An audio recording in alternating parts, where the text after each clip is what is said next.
विविध वैद्यकीय सेवेसाठी जनकल्याण मल्टी स्पेशालिटी हॉस्पिटल 100 कोटी रोड समोर श्री मलंगगड रोड कल्याण पूर्व।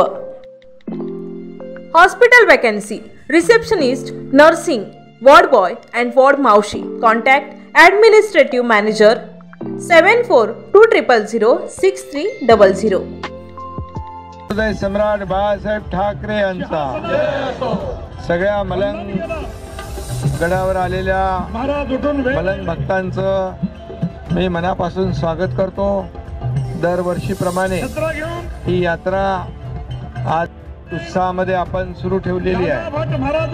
हिंदू हृदय सम्राट शिवसेना प्रमुख बाळासाहेब ठाकरे यांच्या आदेशानुसार धर्मवीर आनंदीगे साहेबांनी सुरू केलेली ही मलंग यात्रा चलो मलंगड म्हणून आपण गेल्या अनेक वर्षापासून या ठिकाणी येतो आणि धर्मवीर आनंदीगे साहेबांनी सुरू केलेले सगळे आंदोलन उपक्रम कार्यक्रम आजही जसेच्या तसे सुरू आहे। कारण शेवटी आज आपण बाळासाहेब आणि धर्मवीर आनंदीगे साहेबांच्या विचारांनी प्रेरित झालेले आपले शिवसैनिक आहेत। खरं म्हणजे दिगे साहेबांच्या शिकवणीमुळे आणि बाळासाहेबांच्या आशीर्वादाने या राज्यात देखील आपलं शिवशाहीचं सरकार आलं आणि गेले 2.5 वर्ष आपण त्या सरकारचा कारभार देखील पाहिला। मुख्यमंत्री म्हणून मला समाधान आणि आनंदही आहे की गेल्या 2.5 वर्षात रखडलेली कामं पूर्ण झाली। एकीकडे प्रकल्प मार्गी लागले, दुसरीकडे लोककल्याणकारी योजना आपण सुरू केल्या। माझ्या लाडक्या बहिणी पण इकडे आहेत। लाडक्या बहिणी योजनेतल्या किती आहेत जरा हातवर करा। आणि एक काळजी करू नका, तुमचा लाडका भाऊ इथं आहे। लाडकी बहीण योजना कधीच बंद होऊ देणार नाही आणि अनेक योजना ज्या आपण केल्या, लाडका भाऊ योजना, लाडका शेतकरी योजना, लाडका युवा योजना, लाडका ज्येष्ठ, या सगळ्या योजना ज्या आपण केलेल्या आहेत या सर्व योजना अखंडपणे सुरू राहतील याची आपण सगळ्यांनी नोंद घ्या, काळजी करू नका। आणि त्याचबरोबर हे मलंग मुक्ती आपण ज्या आंदोलनाला यात्रेला येतो हे सर्व त्या आजच्या माघ पौर्णिमेच्या दिवशी आपले लोक सर्व हजारोंच्या संख्येने येतात आणि मलंगगडाचं मलंगनाथाचं दर्शन घेतात आणि म्हणून मी तुम्हाला खूप खूप शुभेच्छा या ठिकाणी देतो। मनापासून आपलं स्वागत करतो। दरवर्षी न चुकता या ठिकाणी आपल्याला ही यात्रा सफल करायची असते आणि म्हणून कधीही इतके वर्ष झाले मी कुठेही असलो तरी सुद्धा एकदा पण ही मलंग यात्रा आपण चुकवली नाही। त्यामुळे प्रत्येक वर्षी आवर्जून आपण सगळेजण या गडावर येतो। हा मलंगगड आहे आणि मी आपल्याला एवढंच सांगतो, आता फेनिक्युलर चालू होणार, कधी चालू होणार ती आता चालू झाली। त्यातून तुम्हाला जायचं बसून तर जाऊ शकता, त्यांना पण अलाउड केले कोण जाऊ शकता। आता देखील सगळे लोक त्याच्यात जाऊ शकतात। आज आपले लोक त्या फेनिक्युलरनी गेलेले आहेत, आपल्या ट्रॉलीने ते काय फेनिक्युलर हजारोंच्या संख्येने गडावर गेले। आता पहिलं कोण वयस्कर आहे, महिला आहे, त्यांना जाता येत नव्हतं, पण त्यांच्यासाठी आपण सोय केली कारण उशीर झाला असला तरी आता चालू झालेली आहे। आणि त्यामुळे मी आपल्या सगळ्यांना आवाहन करतो की आता ज्यांना जाण्याची इच्छा आहे परंतु मलंगगड चढायचा कसा म्हणून काही लोक काय करायचे, दिगे साहेब होते, आनंद दिगे साहेब, तेव्हा इथं दिगे साहेब उभे राहायचे आणि कोण कोण चाललेत, ही तुकडी गेली, ती शाखा गेली, किसननगर शाखा गेली, वाघेश शाखा गेली, कल्याण शाखा गेली आणि सगळ्या शाखांची इथं एंट्री व्हायची आणि काही लोक इथं पुढे जायचे, हा नाला पार करायचे आणि पुढच्या इथं वळून शेतामध्ये जायचे, तिकडे जाऊन जेवण करायचे। मी एकदा असंच गेलो, मी वरती जाऊन खाली आलो आणि दिगे साहेब मला रस्त्यात भेटले, म्हणाले एकनाथ जाऊन आला? पण हो जाऊन आलो। अरे दिसत नाही जाऊन आला तू? मी मला जाऊन आलो, बघा माझा अवतार काय तो। बोले नाही आता तू चल माझ्याबरोबर वापस। आणि साहेब बघायचे लोकांना खाली पायावर लक्ष द्यायचे, म्हणजे खरंच गेलाय का, पण मी खरंच जाऊन आलो होतो. आणि दिघे साहेब म्हणाले परत चल. आता साहेब बोलले परत चल तर कोण नाही म्हणणार, उलट आनंद आहे. परत बोललो, डबल ऊर्जेने चढलो साहेबांच्या बरोबर आणि मलंगगड वापस डबल दर्शन घेतल्यानंतर मग दुसऱ्या वर्षापासून मी अगोदर जायचं बंद केलं, दिघे साहेबांच्या बरोबर जाण्याचं चालू केलं.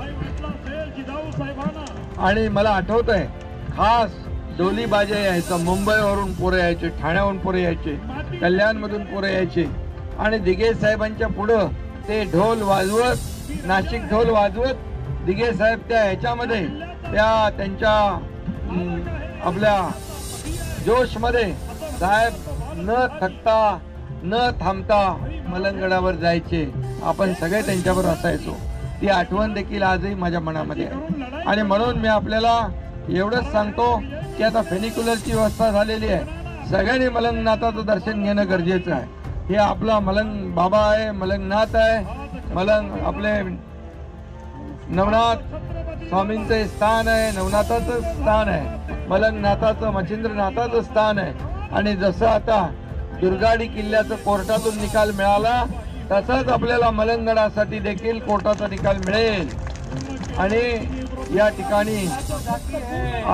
ठिकाणी देखील आपल्याला जी आपली तुमची सगळ्यांची भूमिका आहे, आपण न्यायव्यवस्थेवर विश्वास ठेवणारे लोक आहोत, कायदा सुव्यवस्था पाळणारे लोक आहोत आणि त्यामुळे आपण काळजी करू नका. आपण निश्चिंत राहा. या ठिकाणी जे आज सर्व भक्त आलेले त्यांचं मनापासून मी आज स्वागत करतो, मनापासून आपल्याला खूप खूप शुभेच्छा देतो. खरं म्हणजे तुमच्या सगळ्यांच्या आशीर्वादाने, बाळासाहेबांच्या आशीर्वादाने, दिघे साहेबांच्या आशीर्वादाने, या मलंग मच्छिंद्रनाथाच्या आशीर्वादाने तुमचा हा एकनाथ शिंदे शाखा प्रमुख ते मुख्यमंत्री या राज्याचा झाला. आणि जे काम 2.5 वर्षामध्ये केलं तुम्ही पाहिलेलं आहे. आणि म्हणून मी जेव्हा सीएम होतो तेव्हा लोक म्हणायचे सीएम म्हणजे चीफ मिनिस्टर, मी म्हणायचो सीएम म्हणजे कॉमन मॅन. आता मी डीसीएम आहे, आता मी म्हणतो डेडिकेटेड टू कॉमन मॅन, म्हणजे सर्वसामान्य माणसाला समर्पित काम आपण सगळ्यांनी केलं पाहिजे. सर्वसामान्य हा आपला केंद्रबिंदू आहे, ही शाखा आहे. अशा शाखांचं जाळं या संपूर्ण जिल्ह्यात नाही, महाराष्ट्रामध्ये आज बाळासाहेबांनी तयार केलं, दिघे साहेबांनी तयार केलं. आणि या शाखांच्या माध्यमातून देखील आपण ही न्याय मंदिर आहे. आणि म्हणून आपल्या शिवसेनेवर एवढा प्रचंड लोक विश्वास ठेवत आहेत की आज हजारोंच्या संख्येने लोक शिवसेनेमध्ये सामील होत आहेत. तुम्ही बघता टीव्हीवर रोज सगळे प्रवेश होत आहे, राज्यभरातून प्रवेश होत आहे. आज आपण 2-2.5 वर्षात आपल्या शिवसेनेला बाळासाहेबांच्या, दिघे साहेबांच्या शिवसेनेने 80 जागा लढवल्या आणि 60 जागा जिंकल्या विधानसभेच्या. आणि समोरच्या लोकांनी जे आपल्याला शिव्या देतात, आरोप करतात, 97 जागा लढवल्या आणि फक्त 20 जागा जिंकल्या. यावरून लोकांनी शिक्कामोर्तब केलंय खरी शिवसेना कुणाची आणि बाळासाहेबांचे खरे वारसदार कोण आता सांगण्याची गरज आहे. आणि म्हणून त्यांच्या लोकसभेच्या निवडणुकीत आपल्याला तुमच्या एकनाथ शिंदेच्या शिवसेनेला 2 लाख मतं जास्त पडली आणि विधानसभेच्या निवडणुकीत 15 लाख मतं जास्त पडली. हे काम आहे, हे तुमचं काम आहे. हे सगळे तुम्ही लोक जे आहेत हे आपल्या आपापल्या विभागामध्ये काम करताय, गोरगरिबांना मदत करताय, सर्वसामान्यांना मदत करताय. म्हणून आपण घेतलेले महायुतीने निर्णय हे लोकांपर्यंत आपल्याला पोहोचवायचे आहे, त्याचा लाभ लोकांना मिळवून द्यायचा आहे. एवढंच आपण काम केलं तर मला वाटतं येणारा भविष्यकाळ हा तुमचाच असेल. आणि म्हणून आपण आता अभियान सुरू केलंय, गाव तिथे शाखा, घर तिथे शिवसैनिक. आणि म्हणून शिवसैनिकांची सदस्य नोंदणी मोठ्या प्रमाणावर संपूर्ण महाराष्ट्रामध्ये सुरू आहे. आणि तुमच्या भागात देखील तुम्ही कुठं मागे राहू नका, तुम्ही प्रत्येकाने त्याच्यामध्ये स्पर्धा झाली पाहिजे.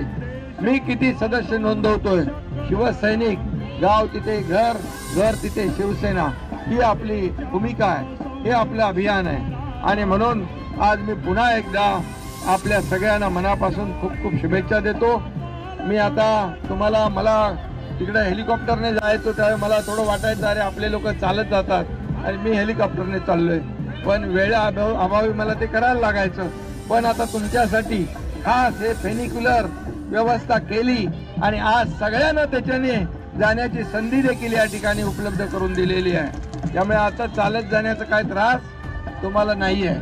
त्यामुळे ज्याला ज्याला वाटेल त्यांनी आपलं जाऊन दर्शन घ्या. आणि ही आपली जी परंपरा आहे, दिघे साहेबांनी सुरू केलेली परंपरा आपल्याला कायम ठेवायची आहे. तुम्ही ती कायम ठेवताय, म्हणूनच लोक तुमच्या मागे आहेत, म्हणूनच लोक तुमच्या एकनाथ शिंदेच्या मागे आहेत आणि म्हणून या महाराष्ट्राला समर्पित असं काम आपण करतोय. मी हेही सांगतो की पद येतात जातात, पुन्हा येतात, परंतु सत्ता येते, सत्ता जाते, पुन्हा सत्ता येते, पण एकदा नाव गेलं की पुन्हा येत नाही, हे बाळासाहेब सांगायचे. आणि म्हणून पद वर खाली होतात, कमी जास्त होतात, पण मला एवढंच समाधान आहे की सर्व पदांपेक्षा माझ्या या महाराष्ट्रातल्या करोडो लाडक्या बहिणींचा हा लाडका भाऊ ही ओळख मिळाली मला, ही सगळ्यात मोठं पद आहे. आणि त्यामुळे मी आपल्याला सगळ्यांना शुभेच्छा देतो आणि एवढंच सांगतो, हा एकनाथ शिंदे साधा कार्यकर्ता आहे, परंतु साधा कार्यकर्ता आहे तर मला कोणी हलक्यात घेता कामा नये.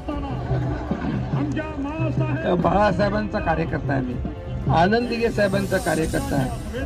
कधी कधी काय काय झालंय ते तुम्हाला सगळं माहित आहे. आणि म्हणून या एकनाथ शिंदेच्या शरीरात रक्ताचा शेवटचा थेंब असेपर्यंत या महाराष्ट्राला समर्पित सेवा हा एकनाथ शिंदे देईल, एवढंच आपल्याला मी या ठिकाणी सांगतो. पुन्हा खूप खूप शुभेच्छा. धन्यवाद. जय हिंद, जय महाराष्ट्र.